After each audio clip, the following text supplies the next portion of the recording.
Welcome to the world's most fabulous people. I'm your host today, Tanya Hofmann, and I am so excited to introduce to you one of the most amazing poets that you're going to meet. He is so fabulous. He has been on this show and he's like, yeah. So this is Mr. Fox Beyer. Hey, Fox. Hi, Tanya. How are you today? Thanks for having me on. Yay! So he is one of those people that you all need to look up and just follow and grab a hold of and just, enjoy his experience. So tell me, Fox, how has it felt to be so fabulous? It feels amazing every single day. It takes a lot of hard work to be this fabulous, as you know. And there's a lot to be said for always thinking up thoughts. And I mean, just being totally positive. I take a lot of pride in being relentlessly positive every day. So it feels fabulous to be fabulous. Awesome.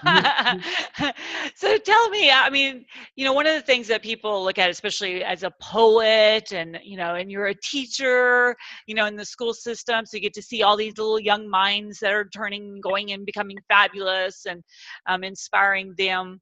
But a lot of people think, well, Fox has always been this fabulous. Have you always been this fabulous? I've had my share of ups and downs, and I take a lot of pride in being able to do things myself. I'm a guy, a man, was a kid with CP, cerebral palsy. I'll tell a little story here. It has not come without its share of bumps and bruises. I can remember a short while ago, I'm 38 years old now. So about a year ago, a 37-year-old guy pulls into a local grocery store, and it's me, and I'm starving. And I think to myself, well, Mom always told me, do not go to a grocery store when you are starving. That was my first mistake. And it wasn't about the kind of food that I bought. It was about the amount of food that I bought. So I bought 3 dozen eggs. And I pulled into my garage with 6 bags of groceries. And I had 2 options. Go up a set of stairs that I hate twice with 3 bags each time, very manageable, or try to be absurdly fabulous and take one trip with 6 bags. No, you didn't. I gave it a shot, Tanya, and I walked on the edge of catastrophe going up the stairs until my luck ran out. 36 eggs reduced to 0, all because I made a poor choice. And the next day when I cleaned up all of the eggs, they actually put a new rug in the hallway. So, whoops. Oh my gosh, that is awesome. That's what people are always like, oh, you've just been this great. And, like we all have our stumbles of cracking eggs, and we just hope it's not our head next time, right? Yes, I hope it wasn't 36 eggs, Tanya, but yes, we do have those moments. And that was one of the moments for me. So I know I love giving everyone this opportunity to hear some incredible tips or information that you would like to share with them today. So go ahead and take it from here. Yes, I would like to share advice that I have gotten from the powerful women in my life, and with a couple of stories. So I'll say it this way. After 12 years of classroom teaching, I've realized that being a model is my most important job. So here's what I've learned from the powerful female models in my life. When I was in the 10th grade, I enrolled in earth science. And at some point during that year, in that class, I ran over and I opened the door for my classmates. And Mrs. Fedler, our teacher, said, "Wow, Fox, you're fast." I think what she really meant to say was, "Fox, you're a lot faster than I thought you'd be." However, about 10 years later, I returned to my high school to student teach, and Mrs. Fedler was there, finishing her teaching career. And the advice she gave me this time around was less complimentary and more cautionary. She said, "Fox, this does not get any easier." Now, she was my teacher, my mentor. We were in a school building. I knew she was talking about teaching, but I knew she was talking more about life. So I've got a poem about it. It's called Beyond the Beyond. Start the bar high and raise it. Stretch yourself to the limit so much you can't take it. Whatever you're facing, it's in trouble. Anything you do, it's on the double. Ready, set, on your mark, you've got the keys and you are double parked. Ready yourself for the ultimate spectacle. Strap it on and create your own miracles, people. Be the best human you ever knew. A story all could aspire to. Go beyond the beyond. And so I thought, that's it. Mrs. Feather spoke of drive or enthusiasm. As a guy with cerebral palsy, I've had many bumps and bruises in my life and had many surgeries to correct my crooked walk. Now, the surgery only gets you halfway to the finish line. The other half requires you to learn how to walk again, which can be painful, confusing, frustrating, and downright fulfilling in the end. The question then becomes, from whom did I acquire the attitude it takes to get there? Well, during a recent conversation I had with my brother Nick, I was explaining to him that in spite of all the qualities our parents possess, I've acquired none of their skills. And he stopped me in mid-sentence and said, Fox, you acquired their drive. And then he began to tell me how much I reminded him of our mother. Our mother, our father, our parents have dedicated their lives to making sure that we are okay. And that is amazing. This is called 0 Dark 30. They give it their all and do it to no end. They get up the next day and they do it again. They tell themselves before they get started, there is no reason to do this half-hearted. Their words, their deeds, their actions, their own, their body and their mind, their home. Their effort shows itself in a soaking lather. In the end, it's their integrity that matters. They sweat. They don't get tired.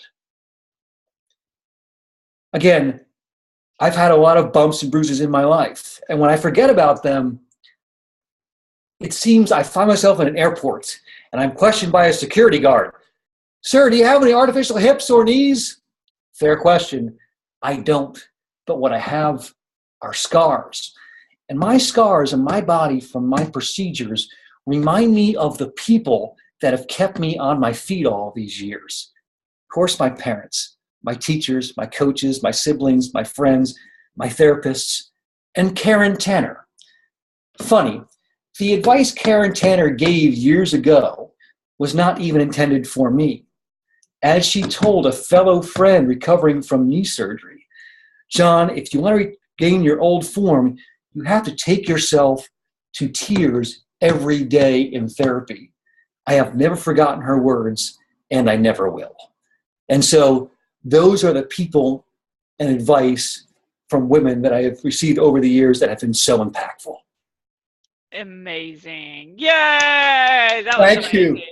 Every time I hear your poetry, I'm like, oh, I just love it. There you go. I really like that. So when you look at the past, there's sometimes some big lessons we learn, and a lot of times it came from really embarrassing or compromised issues and situations that happens. Is there one that kind of pops out at you? It basically happens every day, Tanya, and it involves a struggle that I have with putting one foot in front of the other. Anybody who knows me or knows anyone with CP, we fall. We trip and fall a lot.